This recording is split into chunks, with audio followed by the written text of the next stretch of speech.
Y'all know what's going on. I'm in this laddie uniform. Y'all see the laddie uniform. The laddie uniform is on. And week 2 of the Saints. We gonna get into this, man.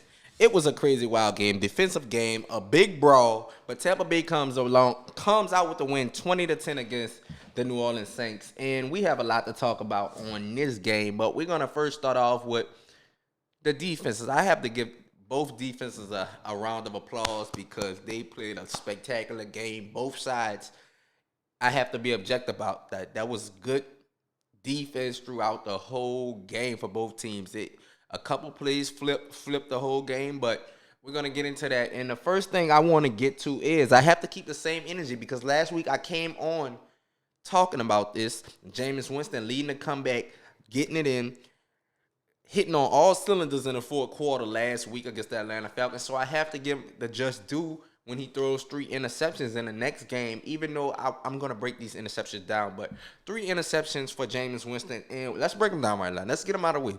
First interception. He goes deep to Chris Olave, which wasn't a rare thing in this game. He went deep to Chris Olave about 5 times. I think Chris Olave had 12 targets. But he goes deep on a post route. They try to set this up all game. And I think it was a play action. I'm not sure about that. Don't quote me on that. But he goes deep to Chris Olave on a post route. Has him. He has this guy by like a step, Jamal Dean. But he throws the intercept. Jamal Dean makes a great play on the interception. That's why I say it was great defense throughout the whole game. But I think Jameis Winston should have led Chris Olave to the corner of the end zone as he was running. But as Chris Olave ran, the way Jameis Winston threw the ball, he led him up. And Jamal Dean didn't have to keep running behind Chris Olave. He just ran onside as the ball went straight up with him. So that gave Jamal Dean a chance to make a play on the ball when I think Jameis Winston should have led him more to the right of the field so he could just get under it and secure the ball. But that was a pick. I think that was a what and what. If you want to blame Jameis, I'm not mad. If you don't want to blame Jameis on that one, I'm not mad either. I think that's a toss-up play. It's a jump ball at the end of the day. Give his receiver a chance to make the play. Jamal Dean just made a better play on the ball. He looked like a receiver on that play. But let's go to the second one. He sails the ball over Jawan Johnson or Michael Thomas. They had a linebacker under cornerback, I believe, and James just sails the ball too high. It got away from him. He tried to drop it over. He just sailed it too high for him. But that was Jameis' fault. We all can see that. If you're watching the game, I don't care who you're rooting for. I don't care if you're the biggest Jameis fan ever. I love Jameis' game. I think he can make every throw in the book, but that was his fault on that one. And the last one, which a killer that almost put us in the ground right there, as buried the Saints for this game. A pick 6 to Mike Edwards at the end. He tried to squeeze this ball and hit a Jarvis Landry on a curl route, but from my perspective, he threw the ball too late. That ball was supposed to be there before Jarvis Landry turned around and should be hitting him kind of like the Michael Thomas touchdown, which I think it should have been. He threw it too late, and they had 2 defenders in between Jarvis Landry. The guy from the inside just came in and jumped, and Mike Edwards, and he took it home for touchdown. So, 3 interceptions, bad. That's bad by Jameis Winston. But overall, I can't say without the interception, it was a great game for the offense. I think the whole offense struggled. Like I said, it was a defensive game, and I love games like that. But you're going to have some of them games that you have to grind out and win. But bad play, bad decision-making for 2 interceptions for Jameis Winston. I'm going to say 2. I'm not going to put that Chris Olave one on him because it's a 50-50 play at the end of the day, even though I think he should have led Chris Olave to the corner of the end zone. But the Bucs played some great defense, and you can't be mad at the Saints about that. But you could be mad at the Saints for, I want to get to my next point, self-inflicted blows that they're making with these penalties on big plays, third downs, stopping the Bucs and committing after play penalties, holding unnecessary. They had a couple plays where I was like, oh my God, how is this a flag? Which I don't want to talk about the referees every week, but they give you a reason to. It's not fun watching referees dictate the game, especially on third down plays. When somebody makes a big stop on third down, a 3rd and 1, a 4th and 1, a 3rd and 2, third down plays don't, especially if it's in a fourth quarter and it's petty plays, which some of these flags were pretty petty and simple that they shouldn't have been called in the fourth quarter. It's sort of like when the NBA comes, when you get down to the crunch time in a couple minutes, they're not calling the silly fouls that they call in the first quarter. I don't know if you think that's right or wrong, but I think you should let up on that when it's light. Like, don't call those type of plays on big impactful downs. That just ruins the experience for the viewer and each team, and it makes the fans think you're on this side of some team. Like I said, I don't want to talk about the refs too much, but that's what I think about that. Let's move off from the refs and let's talk about this brawl started by Tom Brady. Nah, everybody probably like Tom Brady. He's fighting, but yes, he started a brawl. Let's break down and play for you guys. Marshawn Lattimore, a third down. Tom Brady throws the ball. Scotty Miller running down the sideline. Marshawn Lattimore is checking him. He leans him in and kind of textbook defense gets him out of bounds. And it's an incomplete pass on a deep throw. Brady's frustrated. He's frustrated the whole game. This is before they scored a touchdown. And he's frustrated. He runs down the field. He complaining because he wants a defensive pass interference, I believe. I don't know what he actually says, but the channel bleeped him out when he was talking to Marshawn Lattimore because he goes down there complaining for a flag. And Marshawn, I'm assuming, says that ain't no flag, and he throws his hand up like this. Never touches Brady. Brady then walks up to him, says something, whatever he says. I'm assuming he's cursing. This is just me assuming, but everybody could know what I think what he said. Some type of way you know what he was telling Marshawn Lattimore. But Leonard Fournette sticks his nose in for his quarterback. They ain't blame him. He does that. And pushes Marshawn Lattimore. Marshawn Lattimore defends himself, pushes him back. Shout out, Laddie. He got my jersey. Guy with the jersey. You know, Marshawn Lattimore. But he pushes him back. And then Mike Evans, the menace from off the sideline, not even in a play. He's walking towards the sideline. He turns around. Ooh. His eyes get big like he sees candy. Marshawn Lattimore. He said, ooh, this is my chance to go run and hit him off guard again. He runs, pushes him off guard, knocks him down, and the brawl starts from there. We don't want to get into all the details. You go look at the replay, but a lot of stuff goes on. And at the end, the result from the referees that they see is Marshawn Lattimore and Mike Evans, they have previous beef. I'm sure the referees know this, so they just get them both out the game. I don't know what they seen, but Marshawn Lattimore shouldn't have been ejected out this game. Ejected. I'm being objective.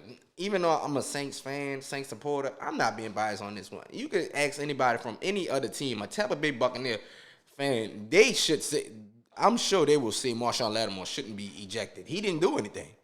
He defended himself from Leonard. If that would have stopped by Leonard, I think the referees, boom, they're cool with it. But Mike Evans comes and escalates the situation, pushes over another defender, Marshawn Lattimore, and he just starts this whole brawl between both teams, and they're still going after they're trying to get it over with. So when I heard the result that both eject, I'm like, oh, all right, they want to just get rid of both of them because how would it look? But Roger Goodell needs to suspend Mike Evans for what he did on that field. I'm usually the guy who's more tough-nosed about these plays, but it's ridiculous. He lets Marshawn Lattimore gets under his skin, and he's not even nowhere near him. Like it must be an obsession with Marshawn Lattimore with Mike Evans because this needs to stop. Like, you on the whole sideline. Nothing's really big going down. Like, Marshawn Lattimore pushed Leonard. Leonard pushed him. Marshawn Lattimore pushed me. It stopped after that. You come over and escalate the whole situation, knocking down a guy. Roger Goodell needs to give him a one-game suspension. But I want to move off that and get more into some of the game because after that, I felt that was a turning point. Also, the Mark Ingram fumble, that was a turning point as well. But this, after the brawl, was a big turning point to me because the Saints just wasn't grounded after the brawl because they had, like I said, they had these crazy penalties on third down, which self-inflicted wounds, man. You can't do that when you're playing a great defense and a good team because I can't speak too highly of Tampa Bay offense because the first 2 weeks their offense hasn't been great, I would say. It hasn't been competent, and you can say the same for the Saints. Maybe they're getting their footing, and you're just trying to win games at the beginning of the season as you develop chemistry, as you keep going. But both offenses were shaky during this game, and it just came down to who beat themselves. That's what it came down to. Who beat themselves in turnovers, and the Saints beat themselves with turnovers. With Jameis Winston, 3 interceptions. A key fumble by Mark Ingram when they had their best drive of the game since the opening drive, driving down the field. They got into the red zone, and Mark Ingram fumbles a killer fumble because the Saints could have went up 7 with that. Even went up 3. they could have got some points on the board, but that fumble demoralized the team. And throughout all that, the Saints still had a chance to win this ball game because the after the pick six with Mike Edwards that we thought put the nail in the coffin for the Saints get the ball back down 20-10 after a Michael Thomas touchdown on the goal line, and they have Jameis Winston finally connects with Chris Olave down the field on the bomb.